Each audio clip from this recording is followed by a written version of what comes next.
ওসমান হাদির লাশ নিয়ে গালি দিয়েছিল যেই পুলিশ, সে গ্রেফতার হয়েছে। রিমান্ডে নিজের দোষ স্বীকার করে নিয়েছে। আই হাদির লাশ নিয়ে যা, মাত্র 5টি শব্দ।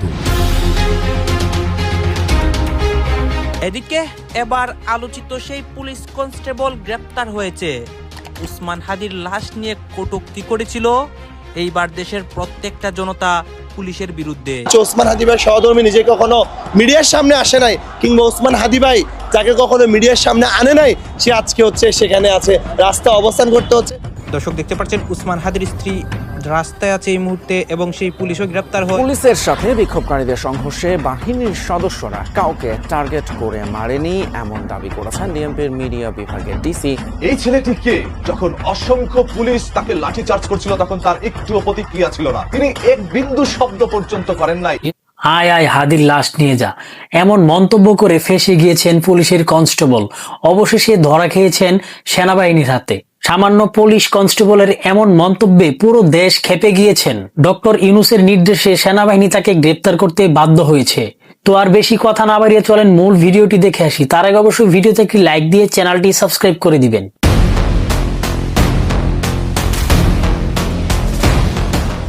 গতকাল ইনকিলাব মঞ্চের আন্দোলন কর্মসূচি চলাকালীন এক পুলিশ কর্মকর্তার মারমুখী আচরণ এবং বিতর্কিত মন্তব্য সামাজিক যোগাযোগ মাধ্যমে ঝড়ের বেগে ছড়িয়ে পড়েছে। ভাইরাল হওয়া ভিডিওতে দেখা যায় ওই কর্মকর্তা আন্দোলনকারীদের লক্ষ্য করে অত্যন্ত আক্রমণাত্মক ভাষায় চিৎকার করে বলছেন, আয় হাদির লাশ নিয়ে যা। পুলিশের অপেশাদার আচরণ নিয়ে দেশ জুড়ে চলছে তুমুল সমালোচনা। অবশেষে বেরিয়ে এসেছে সেই পুলিশ কর্মকর্তার আসল পরিচয় এবং ঘটনার পেছনের কিছু চাঞ্চল্যকর তথ্য। গতকাল বিকেলে ইনকিলাব মঞ্চের পূর্ব ঘোষিত কর্মসূচি চলাকালীন পুলিশের সাথে আন্দোলনকারীদের দফায় দফায় উত্তেজনা সৃষ্টি হয়। প্রত্যক্ষদর্শীরা জানান, এক পর্যায়ে পরিস্থিতি নিয়ন্ত্রণে আনতে পুলিশ হার্ড লাইনে যায়। ভাইরাল হওয়া ভিডিওটিতে দেখা যায় বিক্ষোভকারীরা যখন পিছু হটছিল তখন ওই পুলিশ কর্মকর্তা উত্তেজিত হয়ে চ্যালেঞ্জ ছুড়ে দেন, আয় হাদির লাশ নিয়ে যা। ভিডিওটি ছড়িয়ে পড়ার পরপরই নেটিজেনদের মধ্যে তীব্র ক্ষোভ দেখা দিয়েছে। একজন পুলিশ কর্মকর্তার মুখে এ ধরনের ভাষা কতটা শোভনীয় তা নিয়ে প্রশ্ন তুলেছেন অনেকে। মানবাধিকার কর্মীদের মতে এটি সরাসরি অপেশাদার আচরণ এবং উস্কানিমূলক। পুলিশের ঊর্ধ্বতন কর্মকর্তাদের পক্ষ থেকে এখনও এই বিষয়ে আনুষ্ঠানিক কোনো বিবৃতি পাওয়া যায়নি। তবে নাম প্রকাশে অনিচ্ছুক এক কর্মকর্তা জানিয়েছেন, ভিডিওটি খতিয়ে দেখা হচ্ছে এবং সেখানে প্রকৃত অর্থে কী ঘটেছিল তা তদন্ত করা হবে। পরিস্থিতি বর্তমানে থমথমে রয়েছে এবং ইনকিলাব মঞ্চের পক্ষ থেকে এই ঘটনার প্রতিবাদে নতুন কর্মসূচির ঘোষণা আসতে পারে বলে ধারণা করা হচ্ছে। ইনকিলাব মঞ্চের বিক্ষোভ কর্মসূচি চলাকালীন পুলিশ ও আন্দোলনকারীদের মধ্যে ব্যাপক সংঘর্ষের সময় দায়িত্ব পালনরত বেশ কয়েকজন সাংবাদিককে মারধর এবং সাধারণ মানুষের ওপর পুলিশি লাঠিচার্জের অভিযোগ উঠেছে। ঘটনাস্থলে উপস্থিত প্রত্যক্ষদর্শী এবং গণমাধ্যম কর্মীরা জানান, পেশাগত দায়িত্ব পালনে বাধা। অন্তত 5-6 জন সাংবাদিক ভিডিও ধারণ করার সময় পুলিশের বাধার মুখে পড়েন। অভিযোগ রয়েছে, পরিচয়পত্র দেখানোর পরেও পুলিশ সদস্যদের হাতে কয়েকজন সাংবাদিক শারীরিকভাবে লাঞ্ছিত হয়েছেন এবং তাদের ক্যামেরা বা মোবাইল কেড়ে নেওয়ার চেষ্টা করা হয়েছে। সংঘর্ষ চলাকালীন পথচারী এবং আশেপাশে থাকা সাধারণ মানুষের গায়েও হাত তোলার অভিযোগ উঠেছে আইন শৃঙ্খলা রক্ষাকারী বাহিনীর বিরুদ্ধে। অনেক সাধারণ মানুষ আতঙ্কের দিক বিদিক ছুটতে গিয়ে আহত হন। পুলিশের একজন ঊর্ধ্বতন কর্মকর্তা জানান, শান্তি শৃঙ্খলা বজায় রাখার স্বার্থে পুলিশ পদক্ষেপ নিয়েছে, তবে সাংবাদিকদের ওপর হামলার কোনো উদ্দেশ্য ছিল না।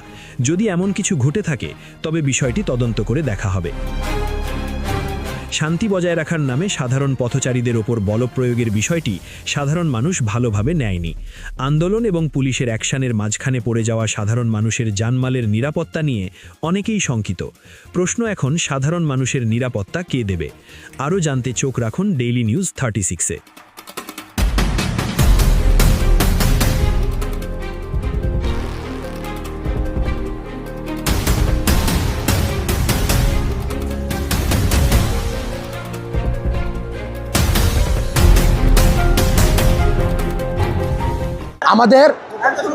আমাদের দাবি আমাদেরকে আদায় করতে হবে শান্তিপূর্ণভাবে।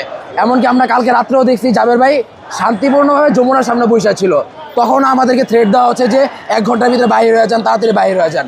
তারপর শান্তিপূর্ণ অবস্থান করতেছিল। আজকে সকালে ভাই জাবের ভাই সুষ্ঠুভাবে বলতেছিল আমরা কিছু করবো না, উনি কথা বলতেছে, সাথে সাথে পাশে গ্রেনেড মারছে এবং জাবের ভাইয়ের গায়ে গুরুতরভাবে আহত করা হয়েছে। আর আম্মার ভাই এখন এক্সরে রুমে আছে আম্মার ভাই, আমরা এটুকু জানতে পারছি যে এভাবে হামলা করা হয়েছে। ভাই আমি মেট্রোর উপরে ছিলাম, নিচে একজন মহিলা ভাই, একজন মুরব্বী, তার গায়ে হাত তোলা হয়েছে।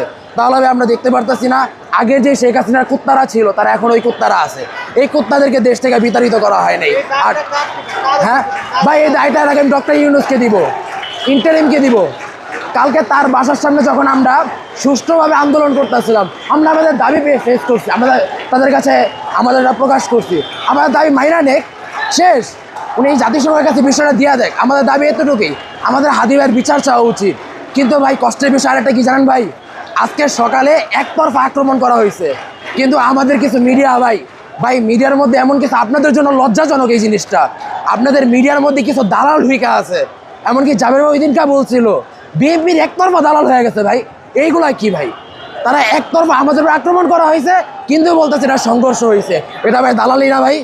এই জন্য আমি সমস্ত মিডিয়া ভাইদেরকে এখান থেকে বলতেছি, যদি যেই মিডিয়া থেকে দেখা হবে যে এখানে সংঘর্ষ হচ্ছে, ওই মিডিয়াকে আমরা উৎখাত করেই ছাড়বো, ওই মিডিয়াকে আমরা দালাল ঘোষণা করতে, ওই মিডিয়ার দালাল, ওই মিডিয়ার কুত্তা। আমি বলি আপনারা যারা জুলাই যোদ্ধা বা জুলাই আন্দোলন তারাই তো বসালেন, আপনাদের কেন বিচার এবং বিচার চাইতে গেলে কেন মারবে, আপনাদের আবার গায়ে হাতও দিচ্ছে, এটা কি গায়ে এড়াতে পারবে?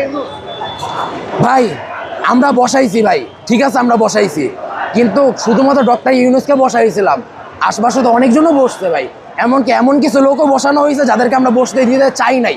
এবং পূর্বে থেকে আন্দোলনটা চলতে আছে, ওসমান হাদি ভাই থাকতো আন্দোলন করছে এইভাবে, ওনাদেরকে সরানো উচিত, আগে সরানো উচিত, কিন্তু ভাই সরানো হয়নি। তার মানে দেখা যাইতেছে ভাই গদিতে বসার পরে কি মাইন্ড চলে গেছে, মানবতা চলে গেছে, এই জন্য ওনাকে বসাইছে। আমরা ছাত্র জনতা বসাইছি ঠিক আছে ভাই, তার মানে এই না যে আমরা অপরাধী হয়ে গেছি, আমরা তাদেরকে বসাইছি যাতে করে ইনসাফ হয়, কিন্তু তারা ইনসাফ করতে পারে না, তাদের মধ্যে শয়তানে ঢুকে গেছে। সকলেই ক্ষতিগ্রস্ত হইতেছে, এটা দেশ ক্ষতিগ্রস্ত হইতেছে। এই বাংলাদেশের ছেলেমেয়েরা পৃথিবীতে নেতৃত্ব দান করবে, এমন একদিন আসবে আমেরিকার প্রেসিডেন্ট এই বাঙালি ছেলেমেয়েরা হবে। আমরা নেতা রপ্তানি করব, নেতা রপ্তানির দেশ বাংলাদেশ। কিন্তু সেই হাদি ওসমান হাদি দেশের পক্ষে কথা বললো, তারা মারিয়া ফেলাইছেন, মনে কোনো খবরই নেই, জানে না মনে হয় রাষ্ট্রযন্ত্র সাইকেলের ছেলের মতো বেঁচে গেছে। হবে এবং এটা জনগণ দায়িত্ব নিবে। যখন প্রশাসন ব্যর্থ হবে, সরকার ব্যর্থ হবে, তখন জনগণ দায়িত্ব নিবে। বৈষম্য বিরোধী ছাত্র আন্দোলনের মাঝে ডাক্তার ইউনূস ক্ষমতা এসেছে, কিন্তু সেই হাদি ভাইয়ের বিচারটা করতে পারছেন, আপনারা এটা কিভাবে দেখছেন? আসলে বিষয়টা হচ্ছে করার সেই মানসিকতা লাগবে, কেন বিচার করতে পারবে না?